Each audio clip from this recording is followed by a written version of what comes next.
வாழ்க அன்புடன் அனைவருக்கும் உற்சாகமான காலை வணக்கம்.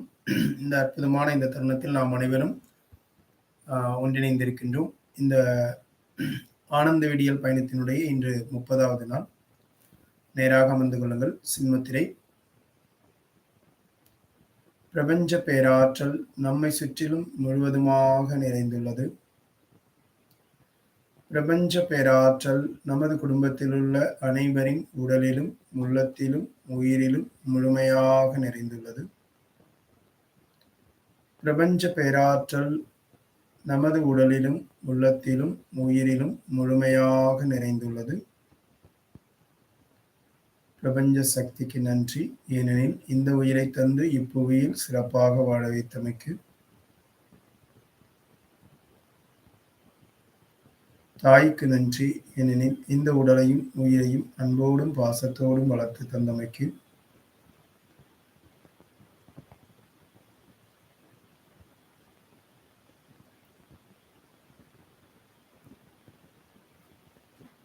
தந்தைக்கு நன்றி.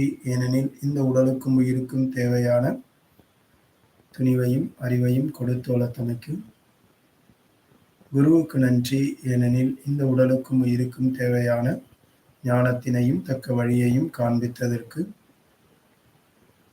ஆதியும் அந்தமுமாய் அனைத்திலும் நிறைந்திருக்கும் அற்புத ஆற்றலை, அணுக்களை அசைத்து அகிலத்தை இயக்கும் பிரபஞ்ச பேராற்றலை, சொற்களின் அதிர்வுகளாலும் காட்சிகளின் பதிவுகளாலும் எம் சிந்தையில் அடிக்கடி தோன்றும் எண்ணத்தின் உருவையே காணும் விடத்திலேயே உருவாக்கும் ஆற்றல் பெற்ற பிரபஞ்ச சக்தியை உன்னை வணங்கி தொடங்குகிறோம். அல்வாய் எமக்கு.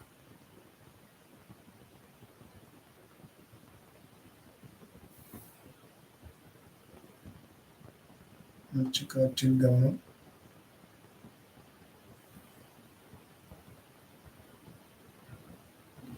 நமது அறைக்குள் இருக்கக்கூடிய சப்தத்தை கவனியுங்கள்.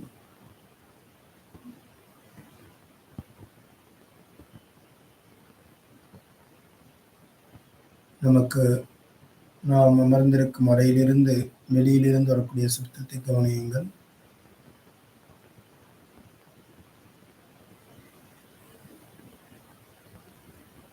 அமைதியாக இருக்கின்றோம். அன்பு தியானம். நமது மூச்சு காற்றை உள்ளே இழுக்கின்ற பொழுது அன்பெனும் சக்தி நமது உடல் முழுவதும் பரவுவதை உணருங்கள். நமது மூச்சு காற்று வெளியிடும் பொழுது அன்பெனும் சக்தியானது நம்மை சுற்றிலும் நம்மோடு இருப்பவரிடத்திலும் அனைத்து உயிர்களிடத்திலும் அன்பெனும் சக்தியை பரவ செய்வதை உணருங்கள்.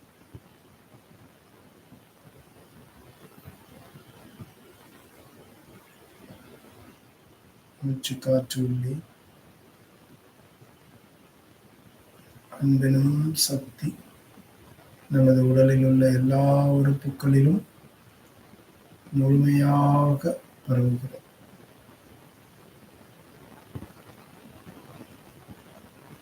மூச்சு காற்று வெளியே அன்பெனும் சக்தியானது என்னை சுற்றிலும் நம்மோடு இருப்பவரிடத்திலும் அனைத்து உயிர்களிடத்திலும் பரவ செய்கின்றேன்.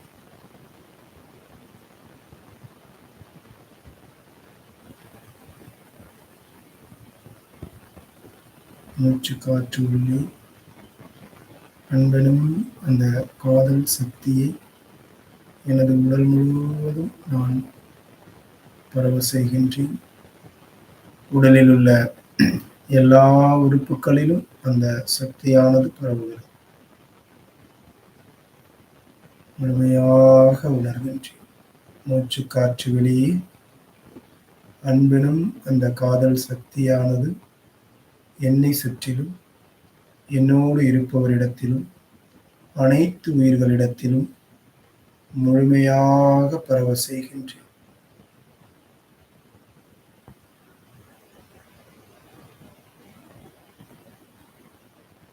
மூச்சு காற்று உள்ளே அன்பெனும் சக்தியானது எனது முகம் முகத்தில் உள்ள எல்லா உறுப்புகளிலும் கண்கள், மூக்கு, காது, முகம் என அனைத்து இடங்களிலும் இந்த அன்பெனும் உணர்வை நான் பரவ செய்கின்றேன். அவைகள் இப்பொழுது பார்ப்பதற்கு மென்மையாகவும் ஈர்க்கக்கூடிய சக்தியோடும் காதலனும் சக்தியோடும் அது நிறைந்திருக்கின்றது.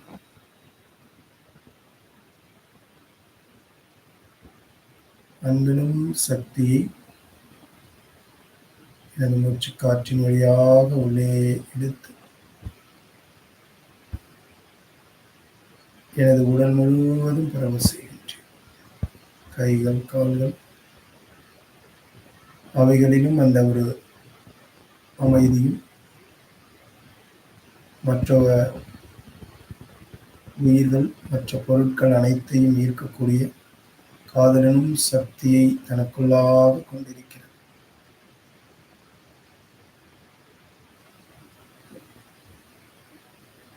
அன்பனும் சக்தியானது நமது அன்பின் இருப்பிடமாக இருக்கக்கூடிய இதயத்தில் முழுமையாக பரவுகிறது.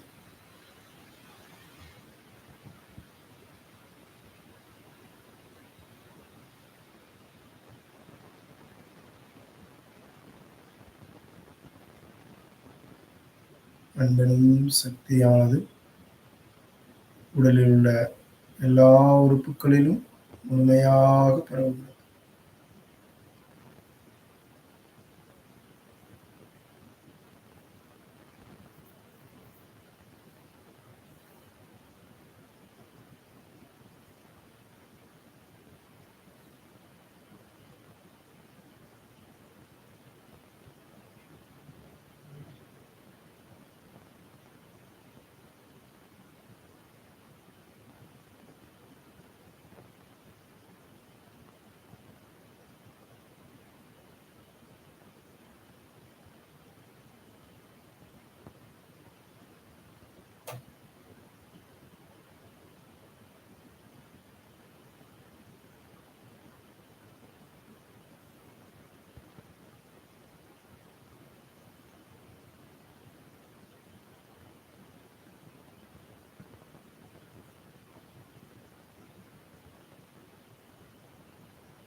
நமது உடல் முழுவதும், நமது உடலைச் சுற்றிலும் அன்பெனும் சக்தி ஒரு கவசத்தை போன்று நம்மையும் நமது உடல் உறுப்புகளையும் பாதுகாக்கின்றது.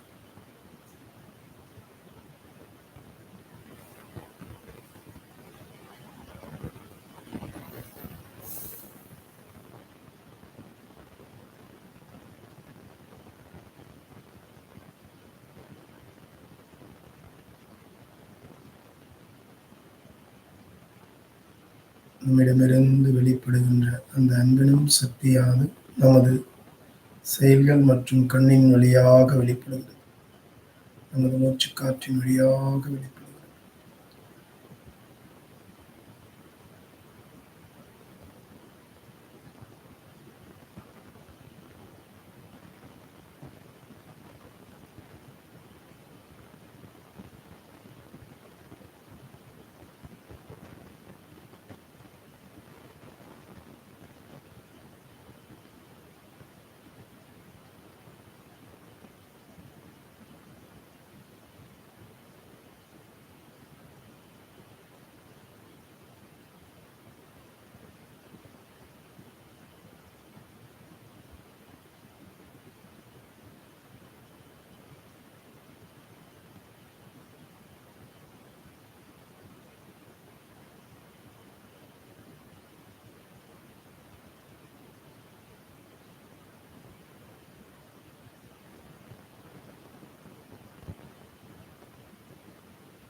நமது நினைவுகள் பருவ மத்தியில் நம்மோடு வாழ்ந்து மறைந்த நமது முன்னோர்கள், மூதாதையர்கள், நண்பர்கள் இவர்களுடைய உயிர் ஆத்மாக்கள் இறையாற்றலை அடைய வேண்டி பிரார்த்திக்கின்றோம்.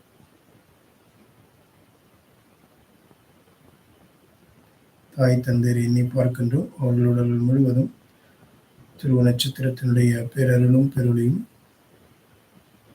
முழுமையாக பலர்ந்து அவர்கள் பலமாகவும் ஆரோக்கியமாகவும் இருக்கின்றார்.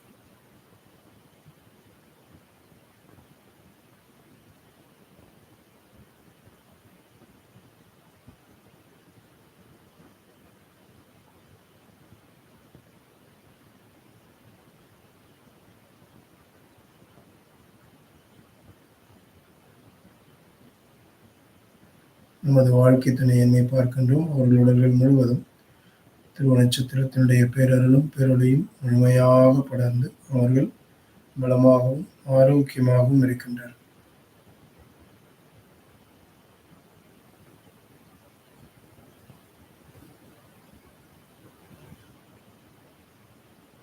நமது குழந்தைகளை எண்ணி பார்க்கின்றோம். அவர்களுடைய முழுவதும் திருவ நட்சத்திரத்தின் பேரருளும் பேரொழியும் முழுமையாக படர்ந்து அவர்கள் பலமாகவும் ஆரோக்கியமாகவும் இருக்கின்றனர்.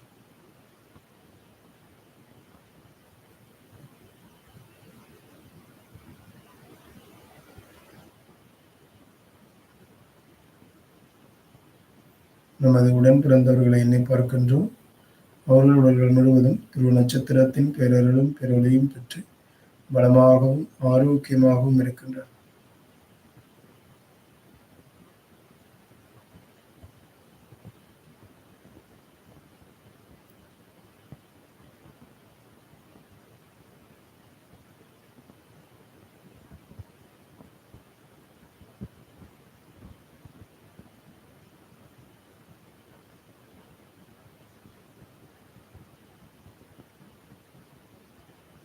உறவுகள் மற்றும் நட்புகள் அவர்களுடைய முழுவதும் திருவ நட்சத்திரத்தின் பேரருளும் பேரொழியும் பெற்று பலமாகவும் ஆரோக்கியமாகவும் இருக்கின்றனர்.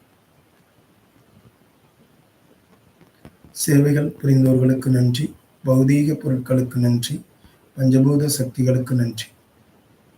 நாம் அன்பானவர்கள், கருணையுள்ளம் கொண்டவர்கள், தன்னம்பிக்கையுடையவர்கள், சக்தி மிக்கவர்கள், சாதனையாளர்கள், செல்வ வளமுடையவர்கள், செல்வ வளமுடையவர்களை உருவாக்கும் மாபெரும் தலைவர்கள்.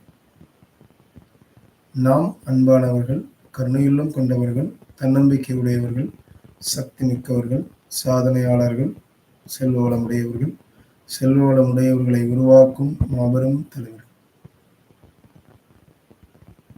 நாம் அன்பானவர்கள், கருணையுள்ளம் கொண்டவர்கள், தன்னம்பிக்கையுடையவர்கள், சக்தி மிக்கவர்கள், சாதனையாளர்கள், செல்வ வளமுடையவர்கள், செல்வ வளமுடையவர்களை உருவாக்கும் மாபெரும் தலைவர்கள்.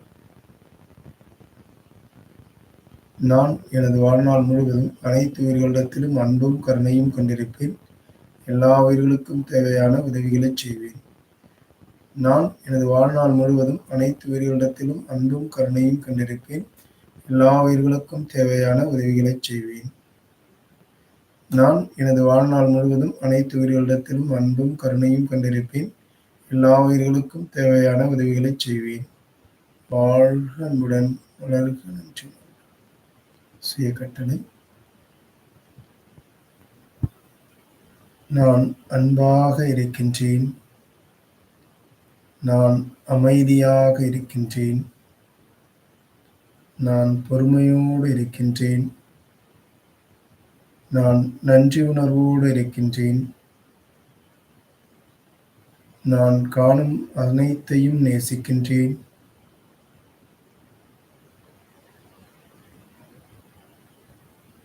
அனைத்தின் மீதும் நேசத்தை வெளிப்படுத்துகின்றேன். உண்மையான அன்பினை வெளிப்படுத்துகிறேன். உற்சாகமாக இருக்கின்றேன். என்னுடைய முடிவுகள் சரியாக இருக்கின்றது. நான் தெளிவாக இருக்கின்றேன். நல்ல வார்த்தைகளை பயன்படுத்துகின்றேன். நல்ல சிந்தனைகளை கொண்டிருக்கின்றேன். உறவுகளிடத்தில் இணக்கமாக இருக்கின்றேன். உறவுகளிடத்தில் அன்பினும் சக்தியை முழுமையாக கொண்டிருக்கின்றேன்.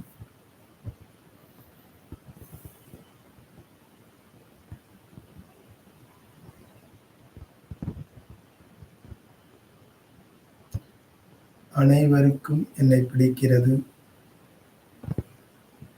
நான் அனைவரையும் விரும்புகின்றேன். இந்த உலகத்தில் உள்ள அனைவரோடும் நான் அன்போடு இருக்கின்றேன். நான் உற்சாகமாக இருக்கின்றேன். நான் மகிழ்ச்சியாக இருக்கின்றேன். நான் சக்தி மிக்கவன். நான் சாதனையாளன். என்னால் முடியும். வெற்றி நிச்சயம். நமது இரு கைகளையும் தலைக்கு மேல் கொண்டு சென்று ஒன்றோடு ஒன்று தேய்த்து உடல் முழுவதும் 3 முறை வருடிக் கொள்ளுங்கள். 1, 2, 3. இடது கையின் மீது வலது கை வைத்து உங்கள் பார்வையை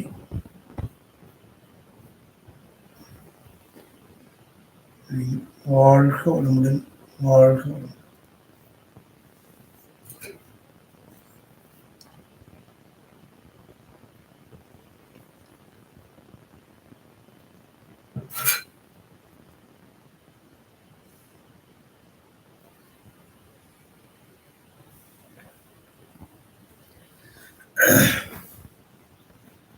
அனைவருக்கும் உற்சாகமான காலை வணக்கம். இந்த ஆனந்த விடியல் பயணத்தினுடைய நம்ம 30வது நாள்ல நம்ம இருக்கோம்.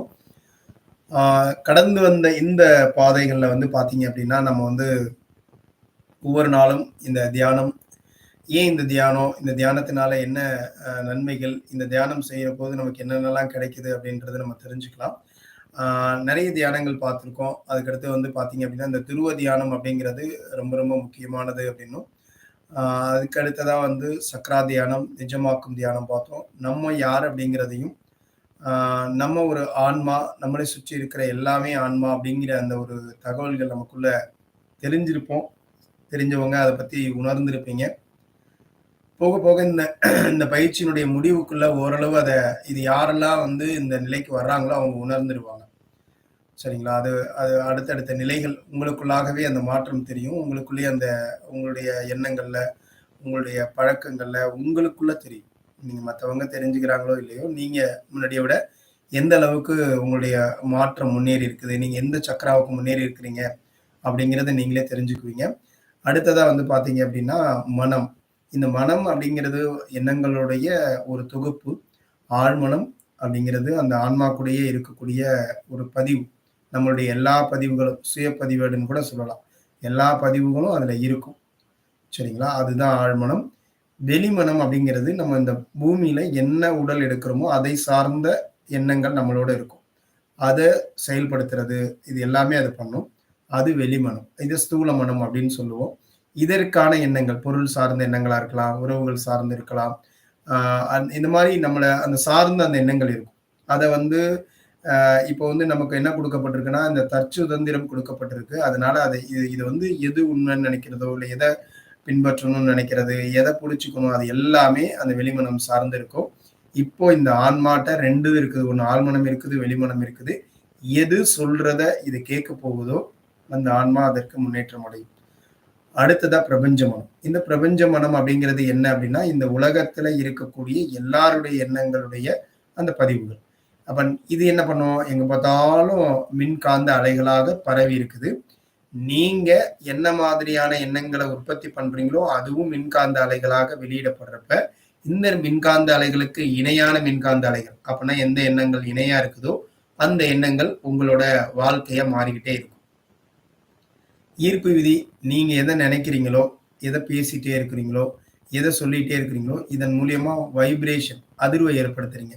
இந்த அதிர்வுகள் அதற்கு இணையானவற்றை உங்ககிட்ட கொண்டுட்டு வரும், அல்லது அதை விட பல மடங்கு அதிகமானவற்றை உங்ககிட்ட கொண்டுட்டு வரும். இதுதான் அதனுடைய வேலை. சரிங்களா? இதுவும் நடந்துட்டே தான் இருக்குது.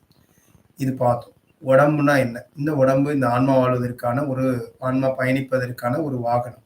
இந்த உடலுக்குன்னு ஒரு அறிவு இருக்குது. எப்படி இந்த பிரபஞ்சத்துல எல்லா கோள்களும் இருக்குதோ, அந்த கோள்கள் எல்லா பஞ்சபூத சக்திகளும் இருக்குதோ, எப்படி அந்த பஞ்சபூத சக்திகளுக்குள்ள எல்லாம் அந்த உயிர்கள் எல்லாம் உருவானுச்சோ அதே மாதிரி இந்த உடம்பும் பஞ்சபூத சக்திகளால ஆனது. இதற்கும் தனி அறிவு இருக்கு, இதற்கும் தனி மொழிகள் இருக்குது. இதுவும் சரியாக இருக்கின்ற பட்சத்துல மட்டும்தான் இதுக்குள்ள ஆன்மாக்கள் இருக்கும். இந்த உடல் மட்டும் தோன்றி தோன்றி அழிஞ்சிட்டே இருக்கும்.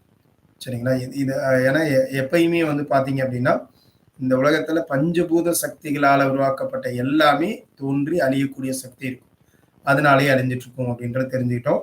உடலினுடைய மொழிகள் பார்த்தோம். உடல் நல்லா இருக்கணும்னா அதுக்கு என்ன சத்துக்கள் வேணும், அந்த சத்துக்களை நம்ம எப்படி எடுத்துக்கணும், நம்மளுடைய எண்ணங்கள் அதுக்கு எப்படி உதவியா இருக்கு, இதெல்லாம் பார்த்தோம். அதுக்கு அடுத்ததா ஆத்ம தியானம். இதுல வந்து அன்பு தியானம் பார்த்திருக்கோம், பிரபஞ்ச தியானம் பார்த்திருக்கோம், ஆழ்மன தியானம் பார்த்திருக்கோம். சரிங்களா? இந்த லெவல்ல அடுத்ததா வந்து பார்த்தீங்க அப்படின்னா, ஆன்ம உலகம்னா என்ன? இந்த ஆன்ம உலகத்துல என்ன மாதிரியான நிகழ்வுகள் இருக்குது? இந்த ஆன்மாக்கள் என்ன முடிவெடுக்குது? இந்த ஆன்மாக்களுடைய பயணம் எப்படி ஆரம்பிக்குது? இந்த ஆன்மாக்கள் எந்த அளவுக்கு வந்து தன்னுடைய பயணத்தை எங்கிருந்தெல்லாம் ஆரம்பிச்சிருக்குது?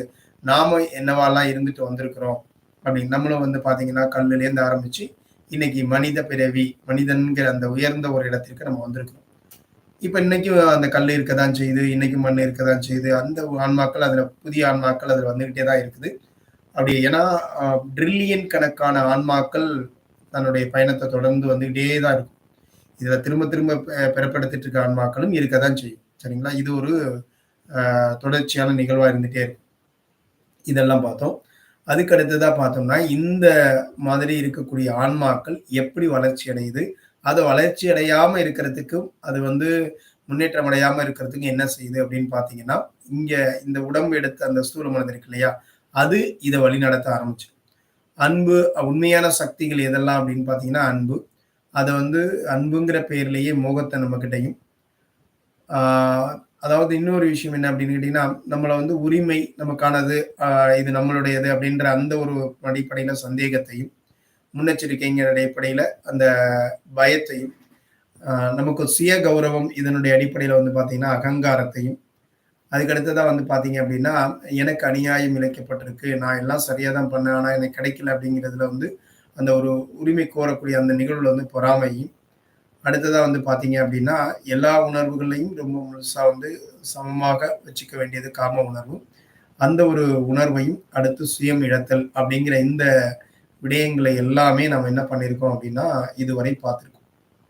சரிங்களா? நேற்று வந்து பார்த்தீங்க அப்படின்னா, ஆல்பா தியானம். இந்த ஆல்பா தியானத்த தொடர்ச்சியா நீங்க பண்றதன் மூலியமா உங்களுடைய வாழ்க்கையில இன்னும் பல மாற்றங்கள். இன்னைக்கு நம்ம பார்த்தது அன்பு தியானம். இது ஏற்கனவே நம்ம பார்த்திருக்கிறோம். நீங்க அந்த மாதிரி உங்களுக்குள்ள உணர உணர என்ன ஆகும்னா, நீங்க அதுவாகவே மாறுவீங்க. நீங்க எதுவாக நினைக்கிறீங்களோ, அதுவாவே மாறுறீங்க. அப்ப நம்ம இந்த தியானத்தின் பொழுது என்னென்னலாம் நினைச்சு பண்ணிக்கிட்டே இருக்கிறோமோ, கொஞ்சம் கொஞ்சமா அந்த மாற்றம் நடக்கும். அது உங்களுக்கு தெரியாது. கொஞ்சம் கொஞ்சமா அந்த மாற்றம் நடந்துட்டே இருக்கும். சரிங்களா? அது அப்புறமா தான் உங்களுக்கே புரியும். அந்த நிகழ்வுகள் நம்ம பார்த்திருக்கோம். இன்னைக்கு அடுத்த லெவல் 5வது லெவலுக்குள்ள நம்ம போறோங்க.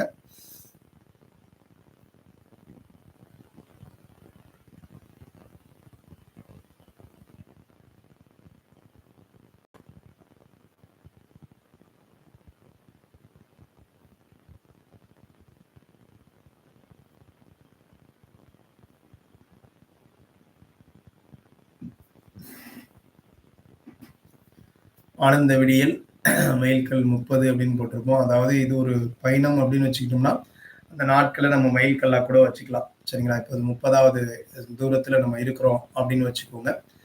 ஆ இன்னைக்கு வந்து பார்த்தீங்க அப்படின்னா, இன்னைக்கு என்ன பார்க்க போறோம்னா, அன்புங்கிற அந்த ஒரு சக்தி.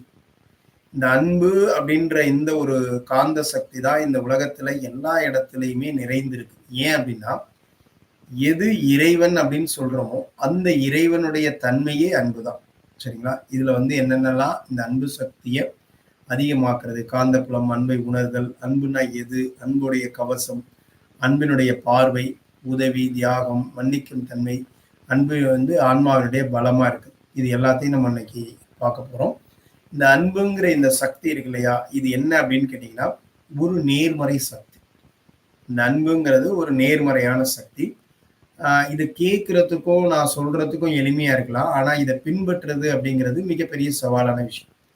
எப்படி ஒரு உயிர் வந்து இங்க வாழணும்ன்றதுக்கு நெறைய போராட்டங்கள் இருக்குதோ, அதே மாரி இந்த அன்பை நீங்கள் உங்களுக்குள்ளாக மாத்துறதுக்கு, நீங்க அன்பா மாறுறதுக்கு நெறைய போராட்டங்கள் வரும். நீங்க எப்ப இத முடிவெடுக்கிறீங்களோ, அதுக்கு உங்களுக்கு நெறைய எதிர்ப்புகள் வரும். அதை வந்து நீங்க அன்பா இருக்கிறீங்களான்னு செக் பண்றதுக்கான எக்ஸாம் நிறைய வைப்போம். எல்லாருமே வைப்பாங்க. உங்க வீட்டில் உங்க வீட்டுக்காரர் வைக்கலாம், இல்லை உங்களுடைய மனைவி வைக்கலாம், அல்லது உங்களுடைய குழந்தைகள் வைக்கலாம், உங்களுடைய மாமனார் மாமியார், இல்லை உறவுகள், நெருக்கமான உறவுகள் அல்லது நெருக்கமான நண்பர்கள், இவங்கெல்லாம் கூட இந்த அன்புங்கிறதுக்கான எக்ஸாம் வந்து உங்ககிட்ட வைப்பாங்க. இப்ப நீங்க முடிவெடுத்து திரும்ப ஏன் நீங்க இப்ப அன்புங்கிற சக்தியை நான் எடுத்துக்க போறேன் அப்படின்னு சொல்லி ஒரு அதிர்வலையை உருவாக்கிட்டீங்க. அப்ப அதுக்கு இணையானதை கொண்டு வரணும் இல்லையா? அப்ப கொண்டு வரணும்னா நீங்க அதற்கு முதல்ல தகுதியா அப்படின்னு இந்த யூனிவர்ஸ் பார்க்கும். அப்ப அதுக்கு அவங்க கிட்டே இருந்தெல்லாம் உங்களுக்கு என்ன கிடைக்கும் அப்படின்னா, ஒரு டெஸ்ட் உங்களை நோக்கி வரும். சரிங்களா? அப்போ நீங்க அதுல எப்படி செயல்படுறீங்களோ அப்பதான் நீங்க உண்மையா மாறி இருக்கிறீங்களா, இல்ல சும்மா இந்த பயிற்சி எல்லாம் கேட்டுட்டு முயற்சி பண்றீங்களா நடிக்கிறதுக்கு அப்படின்றது உங்களுக்கு தெரிய ஆரம்பிச்சிடும். இது ஒரு நேர்மறை சக்தி. அன்புங்கிறது ஒரு அற்புதமான காந்தம். இந்த உலகத்துல இந்த அன்புங்கிற இந்த சக்தி இல்லாம, நேசம்ங்கிற இந்த ஆற்றல், இந்த காதல்ங்கிற இந்த ஆற்றல் இல்லாம எந்த ஒரு நிகழ்வுமே நிகழாது. எதுவுமே நடக்காது. இன்னைக்கு ஒரு ஆன்மா பாறையா இருக்குது, கல்லா இருக்குதுன்னா அது கூட அன்புங்கிற அந்த ஒரு ஆற்றல்னாலதான் அது வந்திருக்குது. சரிங்களா? அதே மாதிரி ஒவ்வொன்றுமே இது வந்து இந்த அன்புங்கிற சக்தி என்னன்னா, அனைத்து சக்கராவையும் திறந்து விடக்கூடிய ஒரு திறவுகோல். நீங்க மற்றபடி அந்த ஒவ்வொரு சக்கராவையும் கடந்து போகணும்னா அதுக்கு பல யுகங்கள், பல பிறவிகள் எடுக்க வேண்டியிருக்கும் அந்த முன்னேற்றம் அடைகிறதுக்கு. அதே மாதிரி இந்த கடவுளை சந்திக்கணும் அப்படின்னா நீங்க அதற்கான ப்ராசஸ், அதுக்கான அந்த வழிகள் வந்து பாத்தீங்கன்னா மிக பெருசா இருக்கும். அதை அடையிறதுக்கு வந்து ரொம்ப தூய்மையான உங்களுடைய உடல் வந்து நீங்க வந்து என்னவா மாறணும்னா லைட் பாடி அப்படின்னு சொல்லுவாங்க. இப்ப நம்ம வந்து கெமிக்கல் பாடி அந்த மாதிரி லைட் பாடி அப்படின்னா ஒளி, அந்த வந்து அந்த ஒளி தேகமா மாறணும். அப்படி ஒளி தேகமா மாறணும். அந்த மாதிரி வந்து பாத்தீங்கன்னா மிக சரியா இருக்கணும். அந்த பக்தி மார்க்கத்துக்குள்ள போறீங்கன்னா அது எல்லாமே சரியா கடைபிடிக்கணும். ஆனா இது எதுவுமே தேவையில்லை. இந்த அன்புங்கிற ஆற்றல் இருந்துச்சுன்னா நீங்க நேரடியா இறைவனோட தொடர்பு கொள்ள முடியும். இறைவன் உங்களை தேடி வருவார். எப்ப அன்புங்கிற அந்த சக்தி இருந்துச்சுன்னா. இதுதான் இந்த உலகத்துல இருக்கக்கூடிய எல்லாத்தினுடைய என்ன சொல்லுவோம், நம்ம மூல கடவுள் அப்படின்னு சொல்லுவாங்கல்ல. மூலவர் அப்படின்னா என்ன சொல்லுவோம், ஒரு கோயில்ல மூலவர்னா அவர் தான் உற்சவமூர்த்தி, அவர் தான் அங்க எல்லாமே. அது மாதிரி இந்த உலகத்துக்கே இதுதான் மூலவர், வேற எதுவுமே கிடையாது. அதனாலதான் அன்பே சிவம் அப்படின்னு சொல்லுவாங்க. எல்லாத்துலயும் அன்புன்றது வரும். அன்பை சொல்லிக் கொடுக்கறதுக்காக தான் கிருஷ்ணர் வந்து அவதாரம் எடுத்தாரு. அந்த மாதிரி அந்த காதல் இந்த உலகத்துக்கு தெரியப்படுத்தணும் அப்படின்றதுக்காக தான். அது மாதிரி ஒவ்வொரு மதத்திலையும் இயேசு கிறிஸ்துவா இருந்தாலும் அவரும் என்ன பண்ணாரு, எல்லா உயிர்கள்ட்டையும் அன்பு செலுத்தணும், தன்னை துன்புறுத்துறவங்க மீதும் அன்பு செலுத்தணுங்கிறதான் சொல்லிக் கொடுத்திருக்காரு. எல்லா மதங்களும் அதுதான் சொல்லிக் கொடுக்குது. இன்னைக்கு அல்லாவா இருந்தா எல்லாமே என்ன சொல்றாங்கன்னா அன்பு தான். அதை நீங்க பாத்தீங்கன்னா அது அந்த விஷயம் இருக்கும். ஆனா தவறுதலாக நம்மளால ஒவ்வொரு விஷயங்களும் புரியப்பட்டு நாம அதை வேற நோக்கி போயிட்டு இருக்கோம். அப்போ இந்த அன்புங்கிற அந்த சக்தி வந்து எல்லாத்தினுடைய மூலம். இந்த அன்பு வந்து நல்ல சூழலை உருவாக்கும். இந்த அன்புங்கிற இந்த சக்தி என்ன பண்ணும் அப்படின்னு கேட்டீங்கன்னா, நம்மளை சுற்றி ஒரு நல்ல சூழலை உருவாக்கக்கூடியதா இருக்கும்.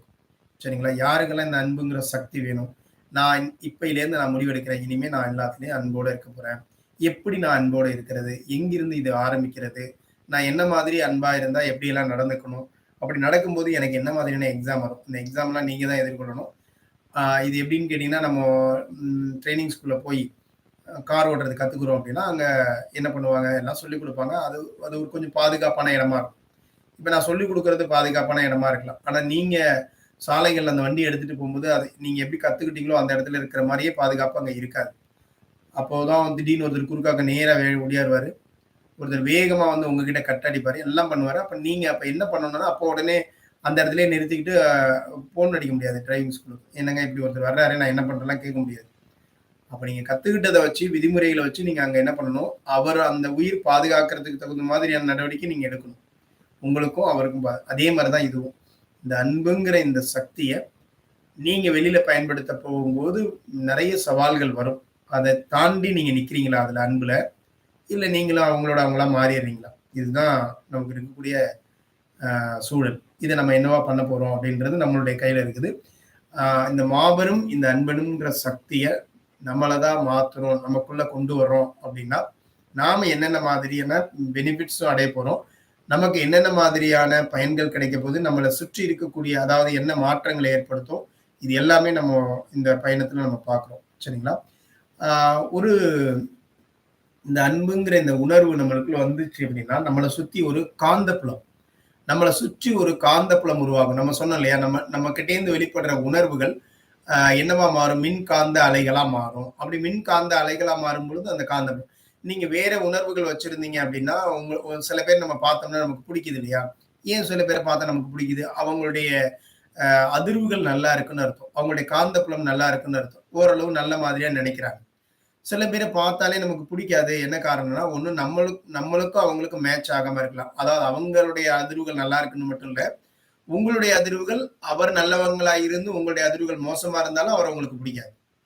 நிறைய பேர் இப்படி எடுத்துக்கூடாது. நான் பார்க்குற ஆள்லாம் மோசமான ஆளாக்கும் அப்படின்லாம். நீங்க மோசமான அதிர்வுல இருந்து அவர் நல்ல அதிர்வுல இருந்தாருனாலும் உங்களுக்கு அவரை பிடிக்காது. ஏன்னா இந்த 2 உணர்வுகளும் ஆப்போசிட் ஆகும். அப்ப அதனால உங்களுடைய உணர்வுகள் எப்படி இருக்குது? அதுதான் முக்கியமானது.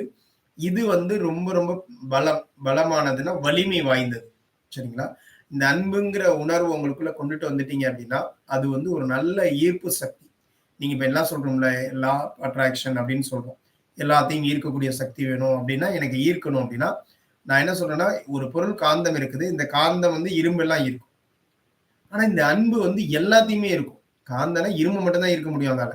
ஆனா இந்த அன்பு எல்லாத்தையும் ஈர்க்கக்கூடிய சக்தியா இருக்கும். அதுக்கு வந்து இரும்புலாம் கிடையாது. இரும்பா இருக்கட்டும், பொருளா இருக்கட்டும், மனுஷரா இருக்கட்டும், இந்த உயிர்களா இருக்கட்டும், உயிர் இல்லாததா இருக்கட்டும், அத்தனையும் இருக்கக்கூடிய சக்தி. ஆனா அத்துணை மீதும் நீங்கள் வெளிப்படுத்தக்கூடிய அந்த நேசம்ங்கிற காதல், நீங்க நேசிக்காத எந்த ஒன்றையும் இதுவரை உங்கள் வாழ்க்கையில் பெறவில்லை. நீங்கள் விரும்பாத எந்த ஒன்றையும் உங்கள் வாழ்க்கையில் நீங்கள் இதுவரை பெறவில்லை. எல்லாத்தையுமே நேசிச்சிருக்கிறீங்க, விரும்பி இருக்கிறீங்க. அதனாலதான் அது உங்ககிட்ட வந்திருக்கு. ஒருவேளை சிலதெல்லாம் நான் விரும்பலையே, நான் இவ்வளவு மோசமா இருக்கணும்னு நான் விரும்பலையே அப்படின்னு நீங்க நினைக்கலாம். அதுக்கு காரணம் நீங்கள் வெறுப்பை விரும்பியிருப்பீங்க. இல்ல வந்து வேற ஏதாவது ஒரு விஷயம். அந்த மாதிரி அந்த விஷயங்கள் மேல உங்களுக்கு விருப்பம் இருந்திருக்கும். ஏன்னா அதை பத்தி பேசிட்டே இருந்திருப்பீங்க. அதுதான் நீங்க உங்களுடைய சுவாபமா இருந்திருக்கும். எது உங்களுடைய சுவாபமாக இருக்குதோ அதை தான் நீங்க நேசிக்கிறீங்க, அதை தான் விரும்புறீங்க, அதுவா தான் நீங்க இருக்கிறீங்கன்னு அர்த்தம். அப்ப அதுதான் அதை உங்களால எடுக்க முடியும். சரிங்களா? நீங்க அன்பா மாறினீங்கன்னா அது சார்ந்த விஷயம் எல்லாம் உங்ககிட்ட வரும். அப்போ அந்த மாதிரியான ஆற்றல் மிக்கதுங்க. இது ஒரு நல்ல மின் ஆற்றல். அதாவது இருக்கிறதுலேயே காந்தப்புலம், அதாவது காந்த மின் ஆற்றல்னு சொன்னோம் இல்லையா, காந்த ஆற்றல்னு. அந்த மின் அலைகள், இதுகிட்டேருந்து வரக்கூடிய அந்த மின் அலைகள் ரொம்ப பவர்ஃபுல்லானது, ரொம்ப சக்தி மிக்கது, ஆற்றல் மிக்கது. அதனால நம்மளை சுத்தி இந்த உருவாகிற அந்த காந்தப்புலம் வந்து ரொம்ப நல்லா இருக்கும். சரிங்களா? அடுத்ததா வந்து பாத்தீங்க அப்படின்னா அன்பை உணருது. இந்த அன்பை வந்து நம்ம உணரணும். இப்போ ஒருத்தங்களுடைய அன்பு இருக்குதுன்னு வச்சுக்கோங்களேன், அதை நம்ம எப்படி உணரலாம் அப்படின்னா, அவங்க நம்ம கிட்ட என்ன மாதிரி நடந்துக்கிறாங்க, எப்படி பேசுறாங்க அவங்க. சரிங்களா? நமக்கு என்ன மாதிரியான காலகட்டங்கள்ல அவங்களுடைய, அதாவது ஒரு ஆன்மாவும் உணரணும் அப்படின்னா அன்பா இருந்தா மட்டும்தான் அந்த உணர்தல் நடக்கும். மற்றவர்களுடைய அன்பை நம்மளால அப்பதான் உணர முடியும். நீங்க அன்பா இருந்தீங்கன்னா தான் மற்றவங்க என்ன மாதிரி இருக்கிறாங்க அப்படிங்கிறத உணர முடியும். நீங்க எந்த அலைவரிசையில வர்றீங்களோ அப்பதான் அவங்களுடைய அன்பை உங்களால உணர முடியும். நம்மளுடைய அன்பையே நம்மளால உணர முடியும். நம்ம அன்பா இருக்கிறோமா இல்லையா அப்படிங்கிறதையும், நம்ம மற்ற உயிர்கள் எல்லாம் எப்படி அன்பா இருக்குது, மற்றவங்களுடைய நிலை, இது எல்லாத்தையுமே எப்ப உணர முடியும்? உணர்ந்தீங்க அப்படின்னா இந்த அன்பினுடைய ஆற்றல் உங்களுக்கு முழுமையா தெரியும். சரிங்களா? இந்த அன்புங்கிறது அப்ப நீங்க நிறைய பாருங்களேன். அதாவது ஒரு ஒரு சின்ன சின்ன நிறைய வெளியில இருக்கிற விலங்குகளை பாருங்க. அதுங்கள்ட்ட வந்து அந்த எதிர்பார்ப்பு இல்லாத அன்பை நீங்க பார்க்க முடியும். இப்போ ஒரு மாடு எடுத்துக்கங்க, பசு மாடு எடுத்துக்கோங்க. அது கண்ணுக்குட்டி போட்டுச்சு அப்படின்னா அது மேல எவ்வளவு அன்பா இருக்குது. ஏதாவது நாளைக்கு அந்த கண்ணுக்குட்டி தன்னை வந்து காப்பாற்ற போகுது, அதெல்லாம் நினைச்சுக்கிட்டா இருக்குது. அந்த ஒரு குறிப்பிட்ட வயசு வரையும் அதை அப்படிதான் அதை பாதுகாக்கும். அதுக்கப்புறம் அதை பத்தி யோசிக்கிறதே இல்லை. அது இருக்கு, நல்லா இருக்கு, அவ்வளவுதான், ஓகே, அந்த இதுக்கு வந்துடும். இதே மாதிரிதான் ஒவ்வொரு உயிரினங்களும் தன்னுடைய இள உயிர்கள் மேல வந்து அது எவ்வளவு அன்பா இருக்கு அப்படிங்கிறத நம்ம பார்க்கணும். அதை உருவாக்கி அது ஒரு நிலை வர்ற வரைக்கும் தான் அந்த இதை வச்சிருக்கோங்க. அப்ப அதுங்கள்ட்ட அந்த அன்பு என்ன அப்படின்னா, ஆனா நாமளும் அப்படிதான் இருக்கிறோம். ஆனா நம்ம கிட்ட என்ன வந்துருதுன்னா ஒரு எதிர்பார்ப்பு வந்துருது. நான் இந்த வயசுல இதெல்லாம் பண்றேன், இப்படி எல்லாம் பண்றோம்ல, அப்போ ஏன்னா நம்ம கொஞ்சம் மேம்பட்ட நிலையில இருக்கோம் இல்லையா? அப்ப அதனால அதுல இருந்தெல்லாம் எனக்கு இது வரும் அப்படிங்கிற எண்ணம் வருது. அப்ப அந்த மாதிரி இல்லாம எதிர்பார்ப்புகள் இல்லாத அன்பா அது மாறணும். சரிங்களா? அடுத்ததா அன்புனா எது? இப்ப நமக்கு அதுதான் இப்ப பிரச்சனை. இதெல்லாம் இருக்கிறதெல்லாம் ரைட்டுங்க, நீங்க சொல்றபடி எல்லாம் இருக்கணும்னு தான் நாங்க ஆசைப்படுறோம். உண்மையிலேயே அன்புனா எது? நம்ம மற்றவங்களுக்கு நல்லது செய்யறோம் இல்லையா, அது அன்பா? இல்ல ஏதாவது ஒண்ணு, இப்ப நல்ல விஷயம், காலையில டெய்லி 5 மணிக்கு எழுந்திருக்கிறது நல்ல விஷயம். இப்ப நீங்க எழுந்திருக்கிறீங்க, உங்க வீட்டுல எல்லாரையும் நீங்க 5 மணிக்கு எழுந்திரீங்க அப்படின்னு கட்டாயப்படுத்துறது நல்ல விஷயமா? அது உண்மையான அன்பா? இப்ப நான் வந்து சொல்றோம் இல்லையா, ஏன் எங்க வீட்டுக்காரர் வந்து இப்படிதான் இருக்கணும், இல்ல என் மனைவி இப்படிதான் இருக்கணும்னு நான் நெனைக்கிறேன். ஏன்? அவங்க நல்லா இருக்கணும்னு தான் நான் நெனைக்கிறேன். அப்ப அது வந்து நான் அவங்கள வந்து இது பண்றது, அவங்கள வந்து இதுதான் பின்பற்றணும், இதுதான் செய்யணும்னு சொல்றதுல நான் சொல்லி தான் ஆவேன். அது வந்து அவங்களுடைய நன்மைக்காக தான் நான் செய்றேன். கோபம் இருக்கிற இடத்துல தான் குணம் இருக்குன்னு சொல்லுவாங்கல்ல. அதனால தான் அந்த மாரி நான் சொல்றேன். அப்படிங்கிறது தான் நல்லது. அதுதான் அன்பா. இல்ல எதிர்பார்க்கிறது. அவங்க என்ன செஞ்சிருக்காங்க? நாம இதெல்லாம் செஞ்சோம். அவங்க நம்ம இத செஞ்சிருக்காங்களா?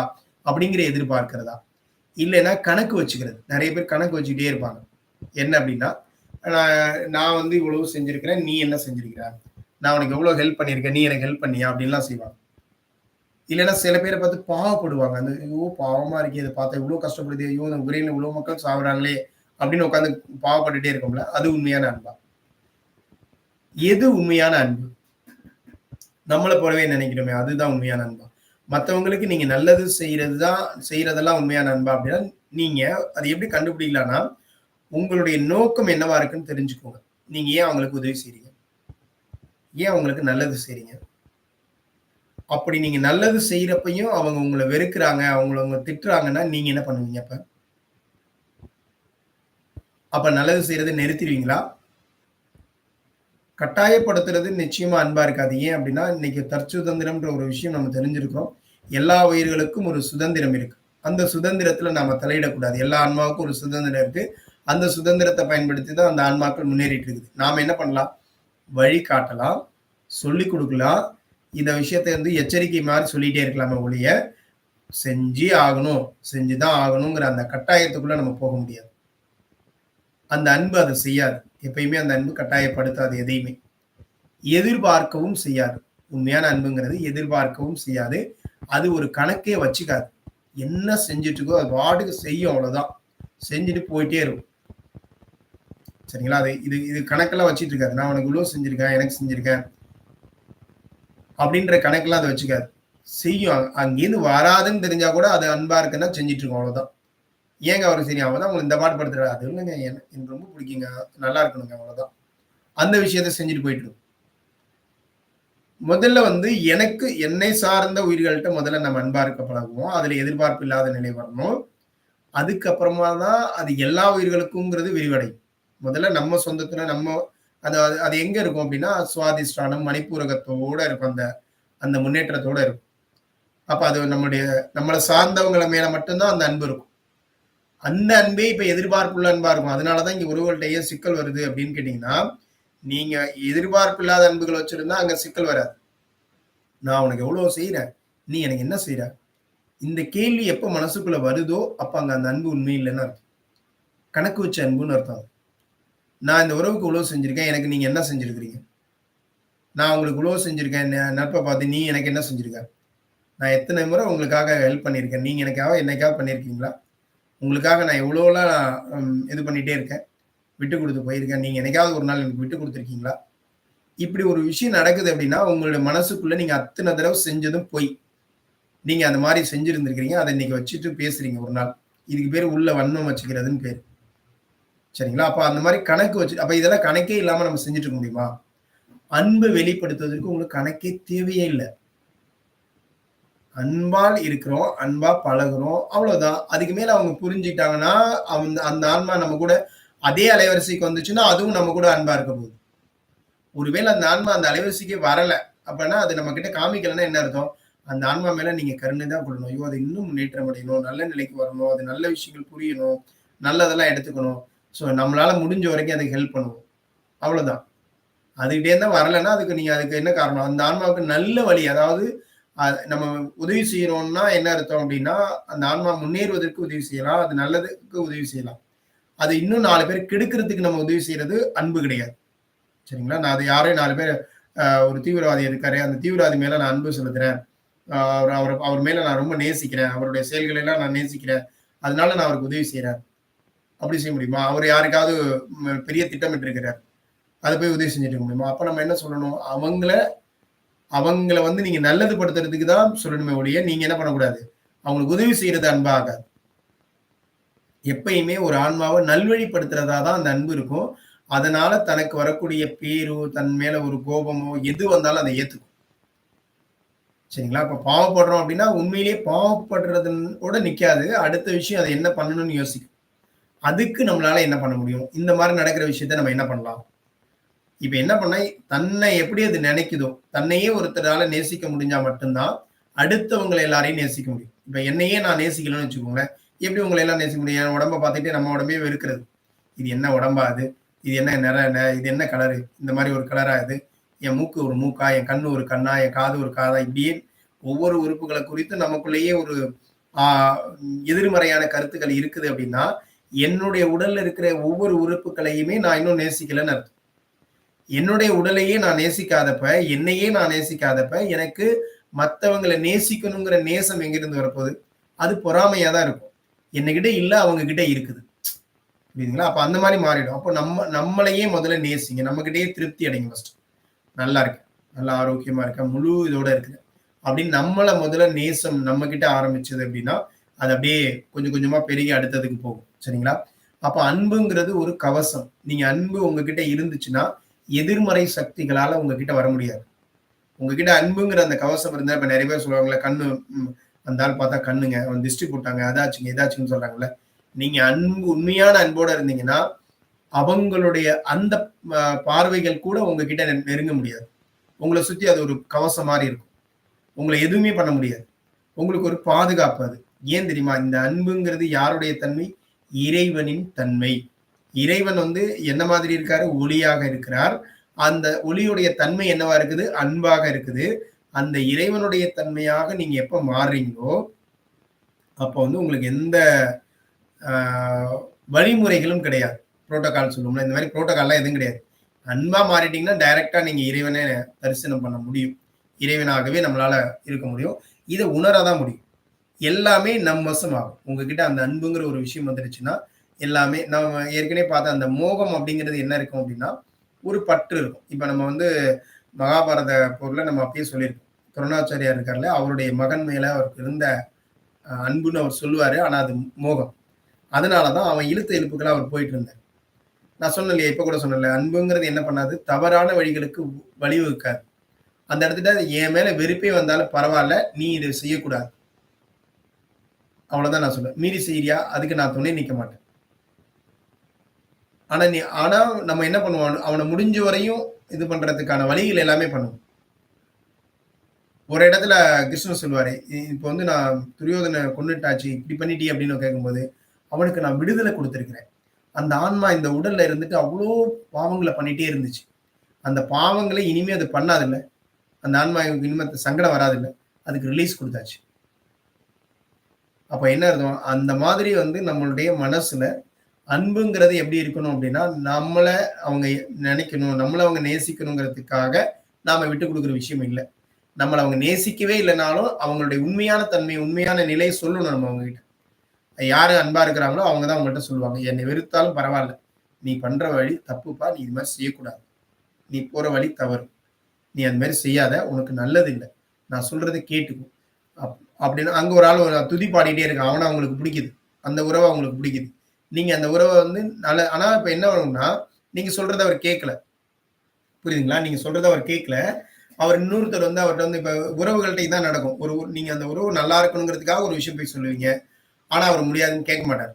அதே இன்னொரு உறவு அவர்ட்ட நடிச்சுட்டு இருக்கும். அந்த உறவு சொல்றத அவர் கேட்பார். இப்ப நீங்க என்ன பண்ணீங்க கொஞ்ச நாள் போகுது. அப்ப ஒரு பெரிய ஆபத்து வருது. நீங்க வந்து நான் சொன்னத கேட்கல. நல்லா வசமா மாட்டுனியா? அப்படிதான் வேணும்னு நீங்க சொல்லக்கூடாது. ஓடி போய் ஆளா உதவி செய். நான் தான் அப்பயே சொன்னேன்ல. ஏன் இப்படி செஞ்ச நீ? சரி இருக்கட்டும் பரவால்ல. இப்பயாவது நீ தெரிஞ்சுக்கோ. அப்படின்னும் போய் சொல்லணும். அப்ப நீங்க அவர வந்து அந்த உயிர வந்து காப்பாத்துறதுக்கான வழிய பண்ணணும். சரிங்களா? அப்ப என்ன ஆகும்? அப்போ அவரே புரிஞ்சுக்குவாரு. ஒரு நல்ல ஆன்மாவா இருந்தா, அந்த ஆன்மா நல்ல நிலையை நோக்கி போகுதுன்னா புரிஞ்சுக்கும். ரைட். இப்ப நம்ம பார்த்தோம்ல, நீலுங்கிற ஒரு ஆன்மா தன்னுடைய அன்புக்குரிய ஆன்மாவுக்காக என்ன பண்ணுச்சு?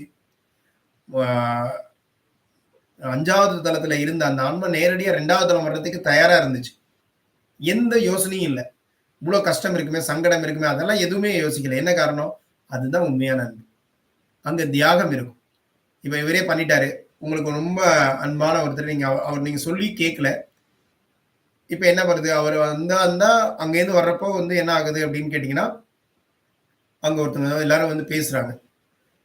அந்த பேச்சுக்கள் வந்து அவர் வந்து என்ன ஆகும் அப்படின்னா, ரொம்ப பலம் இழக்க வச்சு ரொம்ப இதாயிடுவாரு அப்படின்னா, அந்த இடத்துல என்னது? இல்லைங்க நான் தான் செஞ்சுட்டேங்க அப்படின்னு நீங்க சொல்றீங்க. இல்லன்னா உங்கள பார்த்து அவங்க கேட்கிறாங்க. நீங்க தான் அத செஞ்சீங்களான்னு பேசுறாங்க. இல்ல, இல்ல அவர் தான் செஞ்சாருன்னு சொல்லாம, ஆமாங்க நான் தான் செஞ்சேன். அதோட செஞ்சா அது முடிய போகுதுன்னா ஓகே. அந்த இடத்துல ஒரு பெரிய பாதிப்பு இல்ல அப்படின்னா, அத நம்ம என்ன பண்ணிக்கலாம்? அக்செப்ட் பண்ணிக்கலாம். அப்ப கூட அந்த அன்பு வெளிப்படுதான்னு பார்க்கலாம். அவர்கிட்ட இருந்து அந்த அன்பு வெளிப்படுதா? எப்ப வெளிப்படும்? ஒரு ஸ்டேஜ்ல வெளிப்படும். சரிங்களா? அப்ப அந்த ஒரு கவசமா அது நமக்கு வெளிப்படும். அடுத்ததா அனைத்தையுமே சமமா பார்க்கும். இந்த அன்புங்கிறது எல்லாமே ஒண்ணா தான் பார்க்கும். இதுல அவங்க உயர்ந்தவங்க, தாழ்ந்தவங்க, இது என்னோட நெருக்கமான உறவு, இது கொஞ்சம் தள்ளின உறவு அப்படிலாம் பார்க்காது. உங்களுடைய அநாகத இப்ப நம்ம எல்லாருமே என்ன பண்றோம்னா, மணிப்பூரகத்திலேருந்து அநாகத சக்கரா போறோம். அப்புறம் திரும்ப மணிப்பூரகத்துக்கு வந்துர்றது. என்ன காரணம்னா, இன்னும் முழுமை அடையல. இந்த அன்ப பத்திய ஒரு கிளாரிட்டி நமக்கு கிடைக்கல. அது நம்ம அளவுல இருக்கு. நம்ம குடும்பத்து அளவுல இருந்துட்டு இருக்குது. நம்மளுடைய சொந்தங்கள் அளவுல இருந்துட்டு இருக்குது. அது இன்னும் விரிவடையல. அடுத்தது போகல. அதை யாரு இந்த அநாகத சக்கரம் முழுசா ஆக்டிவேட் ஆனுச்சு அப்படின்னா, அது என்ன நடக்கும் அப்படின்னு கேட்டீங்கன்னா, எல்லார் மேலயும் ஒரே மாதிரியான பார்வையா இருக்கும். எல்லாரையும் ஒரே மாதிரியா பார்க்கும். அதுல ஜாதி, மதம் எதுவுமே இருக்காது. அவங்களுடைய உணர்வை வந்து அவங்க அப்படியே உணர்வாங்க. அந்த இடத்துல இருந்து உணர்வாங்க. அவங்க ஜெயிக்கிறதுக்கு இவங்க யோசிப்பாங்க. மத்தவங்க ஜெயிக்கிறத பத்தி யோசிப்பாங்க. தன்னுடைய நிலையிலேருந்து அவங்க என்னைக்குமே மாற மாட்டாங்க. இந்த அன்புங்கிற அந்த நிலையிலேருந்து மாறவே மாற மாட்டாங்க. ரொம்ப ஈர்ப்பு சக்தி கொண்டது. அவங்களுக்கு முழு சுதந்திரம் குடுக்கும். அவங்கட்ட எந்த தலையீடும் இருக்காது. ஆனா, அவங்களுக்கான வழிகளை காமிச்சுட்டே இருக்கும். அவங்களுக்கான உதவிகள் எந்தெந்த இடத்துல எப்படி பண்ணணுமோ அந்த உதவிகள குடுத்துட்டே இருக்கும். அதுதான் நம்ம பார்க்கக்கூடிய அன்பின் பார்வையா இருக்கும். சரிங்களா? உதவினா, உங்க மேல அவங்க வெறுப்பே குடுத்தாலும் சரி, அவங்க உங்கள ஏற்கவே இல்லனாலும் சரி, அவங்க கேட்காம இருக்கிற போதும் சரி, உங்க மேல வார்த்தைகளாலயோ, செயல்களாலயோ தாக்கத்த குடுத்துட்டே இருந்திருந்தாலும் சரி, இல்ல உங்களையே வசைபாடிக்கிட்டே இருந்தாலும் சரி, அவங்களுக்கு அந்த உதவி தேவை. அந்த இடத்துல அந்த உதவி தேவை அப்டின்னா, அதாவது அந்த உதவிய குடுக்கலன்னா, அவங்களுடைய உயிருக்கு மிகப்பெரிய பாதிப்பு ஏற்படும். இல்லன்னா அவங்களுடைய குடும்பத்த சார்ந்தவங்களுக்கு ஏதோ பாதிப்பு ஏற்படும். வேற வழி இல்ல அப்டிங்கிற பட்சத்துல நம்ம என்ன பண்ணலாம்? அந்த உதவிய நம்ம அவங்களுக்காக செய்யலாம். செய்வோம். கண்டிப்பா செய்வோம் அத போய். அந்த அன்பு இருக்கிற பட்சத்துல. சரிங்க அவரு ரொம்ப மோசமா பண்ணிட்டே இருக்கிறாரு. குடும்பத்த வந்து கெடுத்துட்டு இருக்காரு. இல்ல ஒரு குடிகாரன்னு வச்சுக்கோங்க. ரொம்ப குடிச்சிட்டு அது மாரி பண்ணிட்டே இருக்கிறாரு. அந்த அந்த மோசமான செயலுக்கு உங்க உதவி இருக்கக்கூடாது. அவர் மீண்டு வர்றதுக்கான உதவியா இருக்கலாம். நல்ல வழிக்கு போறதுக்கான உதவியா அது இருக்கலாம். சரிங்களா? அதுதான் இருக்கணுமே ஒழிய, அந்த செயலுக்கு அவருக்கு நீங்க சப்போர்ட் பண்ற மாரி இருக்கக்கூடாது. உதவி செய்றதுங்கிறது அதுதான். இப்போ இந்த விஷயத்த வந்து அவங்க வந்து உங்கள திட்டிட்டே இருந்திருக்கிறாங்க. பல தடவ திட்டியிருக்கிறாங்க. உங்களுக்கே தெரியும். பல தடவ உங்கள கன்னா பின்னான்னு பேசியிருக்காங்க. அவங்க உங்களுக்கு நெறைய கெடுதல் பண்ணியிருக்கிறாங்க. இதெல்லாம் பண்ணியிருந்தாலும், நீங்க அந்த நேரத்துல போய் உதவி செய்ய போறப்ப, இது எல்லாத்தையும் மறந்துட்டு செய்ற நபரா இருக்கணும். அது எதுவுமே உங்க நினைவுல இருக்கக்கூடாது. அது எப்ப இருக்கும்? அந்த ஒவ்வொரு உயிர்கள் மேலயும் நம்ம உண்மையான அன்பு செலுத்துறப்ப மட்டும் தான், அன்பு மட்டும் தான் முன்னாடி வச்சிருப்போமே தவிர, அது எல்லாமே மறந்துருவோம். அப்ப நம்ம டக்குன்னு செஞ்சுட்டே இருப்போம். நெறைய பேர் இருப்பாங்க. அது மாரி நெறைய பார்ப்போம் நம்ம. ஸோ நம்மளும் அது மாரி இருக்கிறதுக்கான வழிகள் இருக்கும். நிச்சயமா அந்த மாரியான நோக்கம் இல்லன்னா, இந்த மாரியான பயணத்துக்குள்ளலாம் வரமாட்டோம். சரிங்களா? அது அது மாதிரி இருக்கணும். தியாகம் அப்படிங்கிறது என்னன்னா, தன்னுடைய கனவையே உண்மையான அன்பு என்ன பண்ணும்னா, தன்னுடைய கனவையே தன்னுடைய அன்புக்குரியவங்களுக்காக தியாகம் பண்ணுவாங்க. தன்னுடைய வசதிகள தியாகம் பண்ணுவாங்க. தன்னுடைய கொள்கைகள தியாகம் பண்ணுவாங்க. தன்னுடைய கௌரவத்த தியாகம் பண்ணுவாங்க. தன்னுடைய நிலை, தன்னுடைய சுதந்திரம். இது எல்லாத்தையும் கூட தியாகத்த வெளிப்படுத்துவாங்க. எந்நேரம் ஒரு இடத்துல தன்னுடைய அன்புக்குரியவங்களுக்காக இது எல்லாத்தையுமே தியாகம் பண்ணுவாங்க. அவங்க நல்லா இருக்கணும் அப்படின்றதுக்காக. அதன் மூலியமா அந்த ஆன்மா அன்பை உணர வச்சுருவாங்க இவங்க. கண்டிப்பா இவங்க ஒரு இடத்துல உணர வச்சுருவாங்க. ஒரு அன்பு நெனச்சது அப்படின்னா, அந்த அன்பின் மூலமாக அங்க இருக்கிறவங்கள எதிரிய கூட நல்ல வழிக்கு மாத்த முடியும். மோசமான ஆள கூட நல்ல வழிக்கு மாத்த முடியும். அது உண்மையான அன்பா இருக்கும். அந்த உண்மையான அன்ப அந்த எதிரிகளோ, இல்ல மோசமானவங்களோ எப்ப புரிஞ்சுக்குவாங்கன்னா, உங்களுடைய தியாகத்தினாலயோ, அல்லது உங்களுடைய இதுல எத ஒண்ண தியாகம் பண்ண போறீங்களோ, அப்ப அவங்க பார்ப்பாங்க அத. இது வந்து நீங்க இத நான் அதுக்காக பண்றேன்லாம் பண்ணக்கூடாது. அது தானா நடக்கணும் அந்த விஷயம். அப்படி நடக்கிறப்ப அவங்க அத உணர்வாங்க.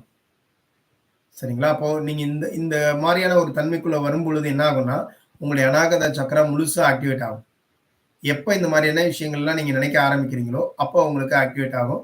அப்படியே கொஞ்சம் கொஞ்சமா இப்ப நீங்க இப்ப தான் முதல் தடவையா இந்த விஷயத்த பத்தி கேட்கிறீங்க அப்படின்னா, நீங்க இதுவரை கோவப்பட்டுட்டே இருப்பீங்கன்னா, இப்ப இந்த கோபப்படுறத நிறுத்துவீங்க ஃபர்ஸ்ட். சரிங்களா? இது கொஞ்சம் பல தடவ கேட்டுருக்கிறீங்க. போன தடவ கேட்டீங்க, அதுக்கு முதல் தடவ கேட்டீங்க. ஓகே. போன தடவையிலே நீங்க கோவம்லாம் கொஞ்சம் கொஞ்சம் விட்டுட்டீங்க. இப்ப நெறைய கோபம்ங்கிறது கொஞ்சமா கோவமா மாறியிருக்கு. சரிங்களா? நெறைய வெறுப்புங்கிறது கொஞ்சம் வெறுப்பா மாறி இருக்குது. இப்ப இத கேட்க கேட்க அந்த அந்த நிலை கொஞ்சம் கொஞ்சமா மாறிட்டே வரும். சரிங்களா? அப்ப மாறி நீங்க என்ன பண்ணுவீங்க? அப்புறமா அந்த அன்பு செலுத்தக்கூடிய தன்மை வரும். அந்த அன்புல கொஞ்சம் கொஞ்சம் எதிர்பார்ப்புகள் இருந்துட்டே இருக்கும். அப்புறமா அது கொஞ்சமா மாறும். அப்புறமா நீங்க இந்த விஷயத்த முழுமையா உணர்றப்ப பேரானந்தம் அப்படிங்கிறது எப்ப கிடைக்கும்னா, இந்த உண்மையான அன்பா நம்ம எப்ப மாறுறோமோ, அப்ப பேரானந்த நிலை அடைவோம். நம்மகிட்ட அந்த மாரியான ஒரு மகிழ்ச்சி எல்லா நேரமும் தெரியும். சரிங்களா? மன்னிக்கிற தன்மை வரும். மன்னிக்கக்கூடிய தன்மை. யார் உங்கள என்ன மாதிரி திட்டியிருந்தாலும் சரி, பேசியிருந்தாலும் சரி, என்ன கெடுதல் பண்ணியிருந்தாலும் சரி, அவங்கள அந்த ஒரு சொல், அவங்க நம்மகிட்ட கேட்கிறாங்க, "நான் தெரியாம பண்ணிட்டேன் மன்னிச்சுக்கோ" அப்படின்னு சொல்றாங்க. இல்ல அவங்க கேட்கவே இல்ல. ஆனாலும் உங்களுடைய உதவி உங்க மனசால நீங்க மன்னிச்சுறீங்க. மனசால நீங்க அவங்கள மன்னிச்சுட்டீங்க அப்படின்னா, நீங்க முதல்ல பாதுகாப்பு அடையறீங்க. ஏன்னா உங்ககிட்ட அந்த வன்மம் இல்ல. அந்த வன்மம் இல்லைன்னா, உங்களுக்குள்ள அதாவது உதாரணத்துக்கு உங்க கைக்குள்ள நெருப்பு இல்லன்னு அர்த்தம். அப்ப உங்கள நீங்க காயப்படுத்திக்க மாட்டீங்க. 1. அவங்க மன்னிப்பு கேட்டதுக்கு பிறகு நீங்க மன்னிச்சுட்டீங்கனாலும், ஃப்ரீ அந்த இடம் சுமூகமா மாறிடுச்சு. சரிங்களா? அத ஏத்துக்கிறீங்க. என்ன விஷயம் நடந்தாலும் அத ஏத்துக்கிறீங்க. உங்களுக்கு என்ன நடந்திருந்தாலும் அத மறந்துடுறீங்க. இந்த 3 நிலை இருந்துச்சுனாலே மன்னிக்கிற தன்மை உங்ககிட்ட இருக்கு. அப்ப எல்லாரையுமே நம்மளால என்ன பண்ண முடியும்? மன்னிக்க முடியும். எல்லாருமே தவறு செய்றது இயல்பு தான். எல்லாருமே தவறுகள் செய்ய தான் செய்வாங்க. ஏன்னா, இந்த உலகத்துல எல்லாருமே 3 டைமென்ஷன் 3Dல தான் இருக்கிறோம். அப்ப இந்த 3 டைமென்ஷன் அதாவது 3 இந்த டென்சிட்டின்னு சொல்லக்கூடிய இந்த 3 சக்ரா ஆக்டிவேட்ல தான் நம்ம இருக்கிறோம். நீங்க நெறைய பேர பார்க்குறீங்க. எல்லாருமே ஒரே மாதிரியா இருக்கிறாங்க. எல்லாருமே அ ஒண்ணா இருக்கிறாங்க. ஆனா நீங்க மட்டும் கொஞ்சம் வித்தியாசப்படுறீங்கன்னா என்ன அர்த்தம் தெரியுமா? நீங்க 3லேருந்து 4க்கு டிராவல் பண்ண ஆரம்பிச்சிருக்கீங்க. இந்த 4வது டைமென்ஷன் போகும்போது உங்ககிட்ட அந்த வித்தியாசம் தெரியும். மத்தவங்க மாரி நீங்க இருக்க மாட்டீங்க. மத்தவங்கள மாரி உங்களுடைய கொள்கைகள், உங்களுடைய வார்த்தைகள், உங்களுடைய பேச்சு, உங்களுடைய பார்வை எல்லாமே மத்தவங்கள்ட்டேருந்து மாறுபடும். அப்ப நீங்க என்ன நெனைப்பீங்கன்னா, "ஓ! தப்பு பண்றோமோ?" அப்படின்னு நீங்க நெனைப்பீங்க. நம்ம ஏன் வித்தியாசமா இருக்கோம்? திரும்ப 3க்கு வருவீங்க. "இல்ல, இல்ல இதுதான் ரைட்டு" அப்படின்னு திரும்ப 4க்கு போவீங்க. இப்படிதான் அந்த விஷயம் நடக்கும். சரிங்களா? அப்ப எப்ப நம்மளால ஒரு விஷயத்த நம்மளால மத்தவங்க மாரி இல்லாம, அடுத்த நிலைக்கு வர்றோமோ, அப்ப மத்தவங்களையெல்லாம் பார்க்கும்பொழுது, அவங்கள பத்தி புரிஞ்சுக்கிறீங்க. முதல்ல நீங்க வந்துட்டீங்கன்னு இதா இருப்பீங்க. அப்புறமா அவங்கள புரிஞ்சுக்குவீங்க. ஸோ அவங்கலாம் இப்படித்தான் இருக்கிறாங்க. ஏத்துக்குவீங்க. அவங்கள அந்த நிலையிலேயே நம்ம என்ன பண்றது? ஏற்றுக்கொள்ளக்கூடிய அந்த தன்மை நமக்குள்ள வந்துரும். இதுதான் என்ன அப்படின்னு கேட்டீங்கன்னா, இந்த மன்னிக்கும் தன்மை அப்படின்னு சொல்லுவாங்க. சரியா? அடுத்ததா ஆன்மாவினுடைய பலம். இந்த அன்புங்கிற ஒரு விஷயம் உங்களுக்குள்ள வந்துருச்சு அப்படின்னா, நல்ல அதிர்வுகள் உங்ககிட்ட வரும். இறை சக்தியே நீங்களா மாறுவீங்க. உங்களுடைய ஆழ்மனம் விழிப்பு நிலை வரும். இந்த 3 வந்துச்சுனாலே உங்கள்ட்ட ஒரு நல்ல வைப்ரேஷன் வரும். அன்பா இருக்கிறவங்க, அன்பா பேசுறவங்க அமைதியா இருப்பாங்க. அமைதியா பேசுவாங்க. அந்த கண்கள், அந்த முகம். அதனால தான் அந்த கண்ணின் வழியா அன்ப பாய்ச்சீங்க அப்படின்னு சொன்னேன். ஏன்னா, அந்த கண்ணுடைய பார்வையே இதமா இருக்கணும். சில பேர் கண்ண பார்த்தோம்னாலே அதுல பயங்கரம் தெரியும். அதுல அந்த வன்மம் தெரியும். அதுல அந்த எல்லாமே தெரியும். கண்ண பார்த்தே நான் கண்டுபிடிச்சுருவேன் அப்படின்னு சொல்லுவாங்க சில பேர். என்ன காரணம்? அந்த கண்ணுங்கிறது நம்மளுடைய எண்ணங்களை வெளிப்படுத்தக்கூடிய ஒரு தன்மை. சரிங்களா? அப்ப ஒரு நல்ல அதிர்வுகள தரக்கூடியதா இருக்குதா? எப்படி இருக்குது? நீங்க என்ன மாதிரி பார்க்குறீங்க? என்ன சிந்தனையோட பார்க்குறீங்க? எல்லா இடத்துலயும் உங்கள கண்காணிக்க ஆரம்பிங்க. எதுக்காக இத செய்றோம்? எதுக்காக இப்படி யோசிக்கிறோம்? இதுல நமக்கு என்ன பெனிஃபிட்டுக்காக நம்ம இப்படி அவர பேசுறோம்? நமக்கு பெனிஃபிட்டுக்காக பேசுறோமா? உண்மையிலேயே அவர் நன்மைக்காக பேசுறோமா? இந்த விஷயங்கள எதுக்காக நம்ம குடுக்குறோம்? அப்படிங்கிற அந்த ஒரு தன்மைய நீங்க உங்களுக்குள்ள செக் பண்ணிட்டே இருந்தீங்க அப்படின்னா, உங்களுடைய ஒவ்வொரு செயல்களும் உங்களுடைய கான்ஷியஸ்லயே நடக்க ஆரம்பிக்கும். சரிங்களா? அப்போ அது என்னன்னா, உங்களால நீங்க எதுவா இருக்கணும்னு நெனைக்கிறீங்களோ, அதுக்கு நீங்க வருவீங்க. சரிங்களா? அதுதான் அந்த ஆன்மாவினுடைய பலமா இருக்கும்.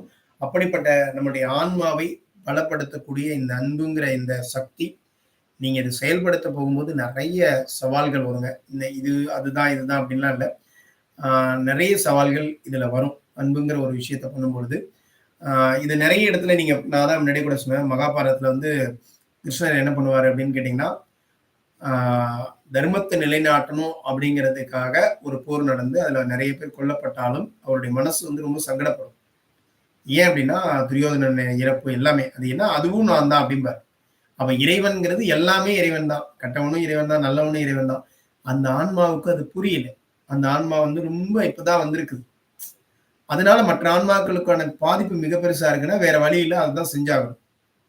அப்போ வந்து போய் வந்து எல்லாம் முடிஞ்சு எல்லாரையும் பதவியெல்லாம் கொண்டு வச்சுட்டு இவர் என்ன பண்ணுவாருன்னா, அந்த போர்க்களத்துக்கே திரும்ப போவார்.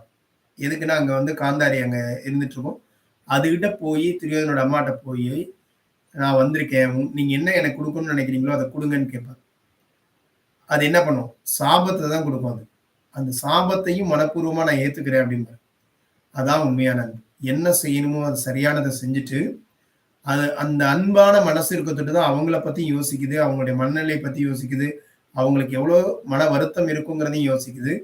அந்த இடத்துல போய் அத மனப்பூர்வமா ஏத்துக்கவும் தயாரா இருக்கு. தியாகம். இந்த இடத்துல ஒரு தியாகம் பண்ணக்கூடிய தன்மையும் வருது. சரிங்களா? எவ்வளோ பெரிய விஷயம். தன்னுடைய அப்ப வந்து நீ மட்டும் இல்ல உன்னுடைய உன்னுடைய அந்த குலமே அழிஞ்சு போகும் அப்படின்னு சொல்றப்ப, அப்பதான் அவரு அதையும் ஏத்துக்குவாரு. அப்ப சொல்லுவாரு, "ஏன் அப்படி குடுத்தீங்க? எனக்கு மட்டும் அத குடுத்துருக்கலாம்ல" அப்படின்னு கேட்பாரு. அப்ப அந்த மாதிரி அப்ப கூட பாதிப்பு கூட தனக்கு மட்டும் கேட்கும். அன்பு எனக்கு மட்டும் தான் வேணும் அது. என்ன சார்ந்தவங்களுக்கு இது வேணாம் அப்படின்னு சொல்லி கேட்கும். அப்படிப்பட்ட ஒரு உண்மையான ஒரு அன்ப வந்து நீ உங்களுக்குள்ள உருவாக்க பாருங்க. சின்ன சின்ன உயிர்கள்ட்ட சின்னதா பேசுங்க. கொஞ்சம் கொஞ்சமா. இப்பதான் நீங்க ரொம்ப கோபத்துல இருக்கிறீங்கன்னா, உடனே நாளைக்கு நீங்க புத்தரா, காந்தியா, அன்னை தெரசாவா மாறிட முடியாது. இன்னையிலேருந்து. நான் இன்னையிலேருந்து அன்னை தெரசாவா மாறுறேன்னு சொல்ல முடியாது. அந்த இடத்துலேருந்து இப்ப எந்த இடத்துல இருக்கிறீங்களோ, அதுலேருந்து ஒரு ஸ்டெப் மேல வைங்க. கொஞ்சம் கொஞ்சமா. யோசிங்க. ஏன் கோவப்படுறோம்? எதுக்காக இந்த விஷயத்த சொல்ல சொல்றோம்? நம்மளுடைய எல்லாத்தையும் ஏன் ஒருத்தவங்கள்ட்ட திணிக்கணும்? கட்டுப்படுத்த நம்ம வேண்டாம். அவங்க கிட்ட தெரியப்படுத்துவோம். அது வேணும், வேண்டாங்கிறத அவங்க முடிவெடுக்கட்டும். சரிங்களா? எந்த ஒரு விஷயத்தையும் நம்ம யார்கிட்டயும் திணிக்கக்கூடாது. நம்ம என்ன பண்ணலாம்? அவங்களுக்கு முழு சுதந்திரம் குடுத்துறலாம். அப்போ என்ன லெவல்ல நம்ம இருக்கிறோம்? எந்த மாதிரி நம்ம இருக்கிறோம்? நம்மகிட்ட மக்கள் அவங்க அவங்க பேசுறத கேளுங்க. அது கூட ஒரு அன்பு தான். இன்னைக்கு பெரியவங்கலாம் பேசுறத கேட்கறதுக்கே ஆள் இல்லம்மா. அவங்க கிட்ட அக்கறையா உட்கார்ந்து கேளுங்க. உண்மையா கேளுங்க. அவங்க என்னதான் பேசணும்னு நெனைக்கிறாங்க? எந்த விஷயங்கள பேசணும்னு நெனைக்கிறாங்க? அது ஒரு வடிகாலா கேட்டுட்டு விட்டுருங்க நீங்க. சும்மா தேவையில்லாதான் பேசுறாங்க. பரவால்ல. கேட்டு ஒரு அக்கறையோட கேட்கிறீங்கன்னா, அவங்களுக்கு ஒரு திருப்தி. உங்க மேல ஒரு பாசம் வரும். சரிங்களா? அது அவங்கலாம் என்ன 3 டைமென்ஷன்ல இருக்காங்க. அவங்க வந்து காரண காரியத்தோட தான் உங்ககிட்ட அன்பா இருப்பாங்க. அத புரிஞ்சுக்கோங்க. அவங்க அன்பா இருக்கிறாங்கன்னா, கணக்கு வச்சு தான் அன்பு இருப்பாங்க. ஏன்? அவங்க 3 டைமென்ஷன்ல இருக்காங்க. நீங்க டிராவல் பண்றீங்க. போர்டிக்கு போயிட்டு இருக்கீங்க. அநாகத சக்ராவ நோக்கி போயிட்டு இருக்கிறீங்க. அவங்கலாம் மணிப்பூரக சக்ராவிலேயே இருக்கிறாங்க. இத புரிஞ்சுக்கிட்டீங்கன்னா, அவங்கள வந்து அவங்களோட உங்கள கம்பேர் பண்ண மாட்டீங்க. சரிங்களா? அவங்க செய்யல நான் ஏன் செய்யணும்? கேட்க மாட்டீங்க. அவங்க செய்யல நான் ஏன் செய்யணும்னு கேட்டீங்கன்னா, நீங்களும் அங்க தான் இருக்கிறீங்கன்னு அர்த்தம். நீங்க முன்னேறணுமா? இல்ல அப்படியே தான் இருக்கணுமா? இத நீங்க தான் கேட்டுக்கணும். நான் ஏன் மன்னிக்கணும்? அவரே மன்னிக்காதப்ப நான் ஏன் மன்னிக்கணும்? இங்க யார் முன்னேற்றம் அடையணும்னு நினைக்கிறீங்க? நீங்க முன்னேற்றம் அடையணும்னா, இல்ல அப்படியே தான் இருக்கணுமா? அப்படியே தான் இருக்கணும்னா, அதையே ஃபாலோ பண்ணிக்கோங்க. முன்னேற்றம் அடையணும்னா மன்னிக்க கத்துக்கோங்க. செஞ்ச தவறுக்கு மன்னிப்பு கேட்கிறவன நம்ம என்ன சொல்லுவோம் அப்படின்னு கேட்டீங்கன்னா, செஞ்ச தவறுக்காக ஒருத்தர் வந்து மன்னிப்பு கேட்கிறாருன்னு வச்சுக்கோங்களேன். அவர் என்ன சொல்லுவாங்க அப்படின்னா, ஒரு நல்ல நபருங்க அப்படின்னு சொல்லுவாங்க. செய்யாத தப்புக்கு ஒருத்தர் மன்னிப்பு கேட்கிறார். மனிதன் சொல்லுவாங்க. செய்யாத தப்புக்கு மன்னிப்பு கேட்டா அவர் என்ன சொல்லுவாங்க? இறைவன் அப்படின்னு சொல்லுவாங்க. ஏன்னா, அவர் செய்யாத தப்புக்கே மன்னிப்பு கேட்க தயாரா இருக்காரு. அந்த மாதிரியான ஒரு தன்மையோட நீங்க வந்து உங்களுடைய மனநிலையில கொஞ்சம் கொஞ்சமா மாற்றம் கொண்டு வாங்க. இப்ப இது உண்மையான அன்பு அப்படிங்கிறது எதையுமே எதிர்பார்க்காது. புரியுதுங்களா? அன்ப கூட அங்கேருந்து எதிர்பார்க்காது. அது பாட்டுக்கு தன்னுடைய பணிய செஞ்சுட்டே இருக்கும். அந்த மாதிரியான ஒரு அன்பை நமக்குள்ள வளர்த்துக்க நம்ம கத்துக்குவோம். என்ற இந்த தகவலோடு இன்றைய நிகழ்வை நம்ம நிறைவு பண்றோம். வாழ்க அன்புடன். நன்றி.